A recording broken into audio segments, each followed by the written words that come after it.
Good morning, children. Welcome to online class. This is Sheila, your computer science teacher. Today we shall start with the new chapter, chapter 12, arrays and structures.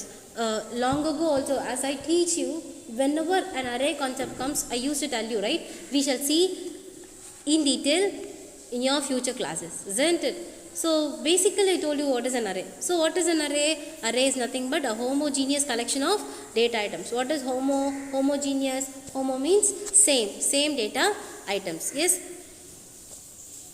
So why do we use this array? It is used for storing multiple values with the same data type. Yes. For that only we go for what? We go for array. See, it is not going to be limited within 10 students, 100 students and all. It can be n number of students also. So it can be n number of values also. N number of values can be stored for one single variable. That is what is the advantages of your array. And here we have three types of array. One is going to be one-dimensional array, two-dimensional array and multi-dimensional array. What is one-dimensional array? It is stored in a single row or in a single column. Yes, so this is how it is actually represented. Yes, int num of 10. Int num of 10. How it is actually represented? Data type, array name, array size. Data type. Yes, this is your data type. This is your array name, and this is going to be your array size. And this will be termed as subscript.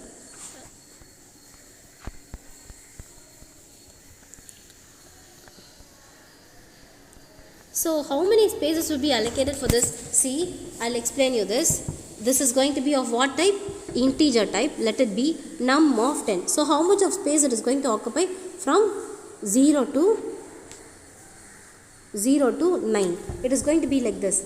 Num of 0, num of 1, num of 2, so on up till num of 9. So how many spaces are being allocated with the name num? It is going to be 10 spaces.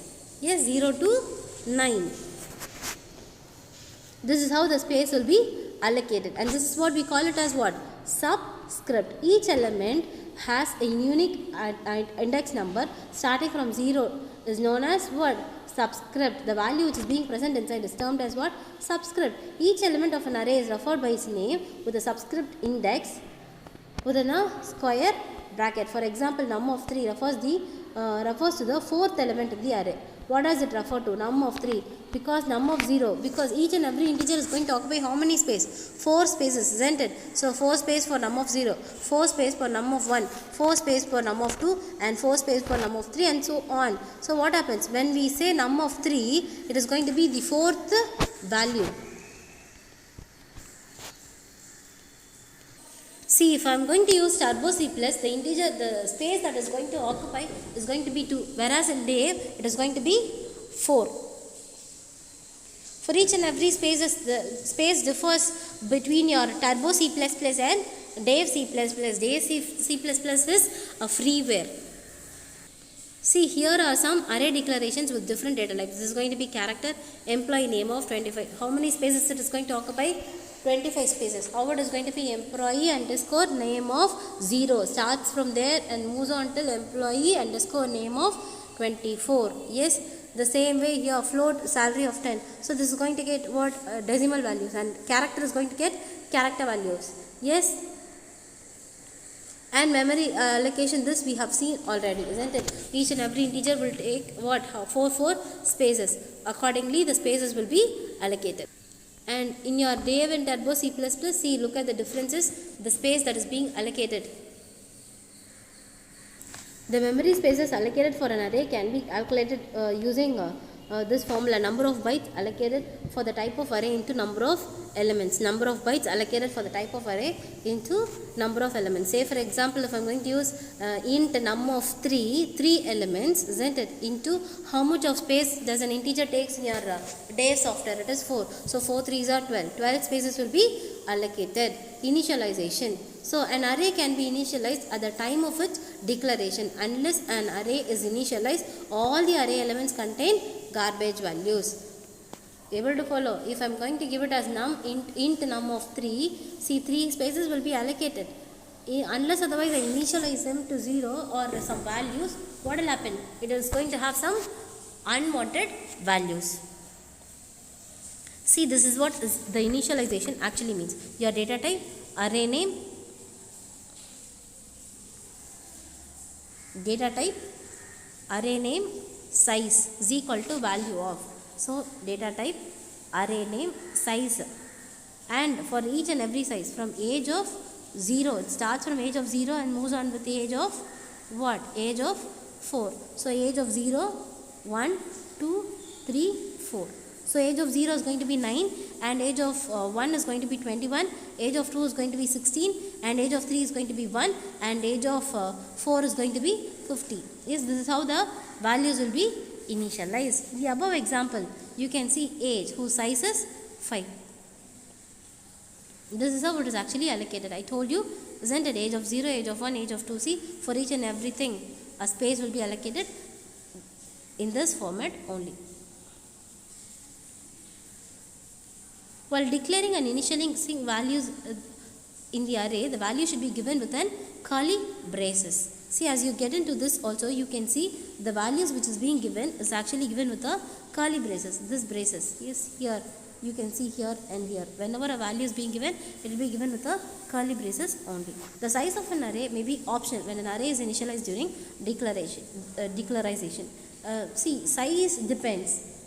We may use lot and we may not use so much. So it depends. So you can even give it as an empty array. So what happens? It may take as many values as it wants. Yes, in the above, this is not specified directly during initialization, but the size is determined by the initialization value. With this, we can determine how much of value is going to be present inside this array with respect to this initialization. 1, 2, 3, 4, 5. So 5 values. Age of 5. Yes, what happens? 5 values will be allocated. Yes, and if it is going to be float, you have to give decimal values. If it is going to be characters, you have to give it with alphabets, and there must be a single quotes for it. Yes. Now let us see an example sample program for your array concept. Yes. Now consider this program. Your execution always starts from main. Yes. So as you get into this, what do you have? Int num of 5. What it is going to take? It is going to take num of 0, num of 1, num of 2, num of 3, num of 4 and num of 5. For each and everything, we are going to get the values in runtime because we haven't initialized anything like this. Yes, we are going to get the values in runtime. Let us see how to get. Yes. See, for int I is equal to 0, I is less than 5, I plus plus. See out, enter the value I plus 1.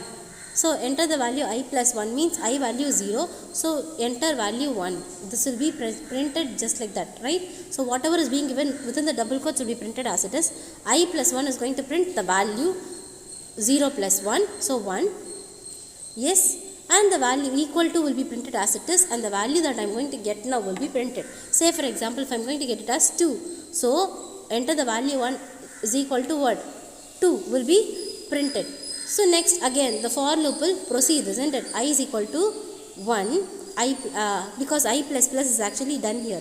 So I's next value is going to be 1 lesser than 5, 1 plus plus is going to be 2. So 1. So enter the value of 1 plus 1, it is going to be 2. So enter the value of 2. Let me give it as 50. So what will happen? The value will be obtained. The for loop will continue till the condition fails. Yes. Then what happens? The value will be obtained. But will it be printed? No. It is just getting it. And if I am going to write a cout value, same if I am going to write like this. For int I is equal to 0, I is less than 5, I plus plus, cout, num of I, what will happen? All the values that is being obtained will be printed. Yes, that we are not doing here. We shall see how the value is actually processed and how we are obtaining it. Yes. For your first iteration, the condition is being checked, right? 5 is, I is less than 5. So 5 is greater than 0, isn't it? So what happens? Enter the value 1 will be printed. Num of 0 value is being obtained from the user. It is 5. So what will happen for the memory num of 0, value will be assigned. Num of 0 is in your memory, 5 will be assigned. Yes, again an increment operator is done. 2. What happens? 2 is actually done, but this will not be processed now. I is equal to 0. Next one, as it gets incremented, this value will be taken, isn't it? Because it is a post increment, this will be taken. So 5 is greater than 1 only. So what happens? Enter the value 2. Everything here is being obtained from the user till the for loop is finished. Next up, what happens? In your memory, the values are entered. Yes, this is how it is actually processed.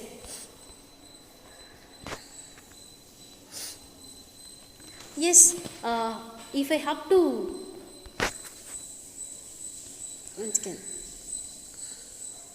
see here, a default initialization is actually made, and now we are going to print the values. See how it is actually going to print, what it is actually how it is actually processed. See, int num of 5, for num of 0, what value is here? 0 it is going to be 10, 1 it is going to be 20, 2 it is going to be 30, 3 is going to be 40, and 4 is going to be 50. Remember, now int t is equal to 2. Something is being initialized. Remember, now what happens is, see out num of 2. So what will be the value of num of 2? Num of 2. So 0 starts with 0. 0 is 10, 1 is 20, and 2 is 30. 30 will be printed for the first one, because in the memory of num of 2, what happens? 30 is actually present. Yes, num of 3 plus 1 means what? 3 plus 1 is num of 4. So num of 4, what value you have? 50. 50 will be printed. Here t is equal to t plus 1. Num of t is equal to t plus 1. T is 2. 2 plus 1, it is going to be 3. What do you have in 3? 40. 40 will be printed. This is how your statement gets executed. Here is a program which gets 10 input values, 10 values, and we are just going to count the number of even and odd numbers. Yes, so your execution always starts from main. Num is equal to num of 10, even is equal to 0, odd is equal to 1. For int I is equal to 0, I is less than 10, I plus plus. Get into this now. Yes, I is less than 10. So initially I is equal to 0, 0 is lesser than 10 only. Get into this, enter number 0 plus 1, it is going to be 1, and you are going to get the input from the user. Yes, let it be 2. I am getting 2 now. 2 is obtained from the user. Now 2 mod 2, what will be the reminder? This mod represents reminder. Yes, 2 mod 2.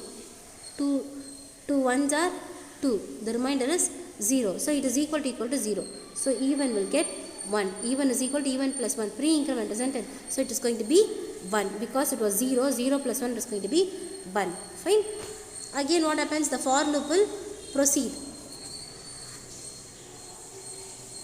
The for loop will proceed, isn't it? For next, let me do it for 3 values alone, because it is going to take so much of time.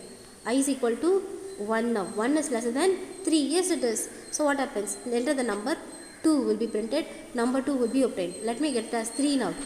So again the next if condition, 2, 3, 2 ones are 2, remainder is going to be 1. It is not equal to 0. So odd will get incremented by 1. So what is the value that we have here? Even 1, odd 1. Yes, and the final value. I is equal to 2. 2 is lesser than 10. 2 plus plus it is going to be 3. So what happens? 2 is lesser than 3. We are doing it for 3, right? We are going to get the third value. Enter the number 3. So third value I am going to enter. Let it be 4. Yes, 4. As I do it for 2 tables, 2 2s are 4, the remainder is going to be 0. So condition is true, equal to 0, right? So condition is true. Already even was 1. 1 plus 1 is going to be 2 now. What is the odd value? It is 1 now. So again now we are going to print. There are 2 even numbers and there are 1 odd number. This is how the value will be printed. Yes.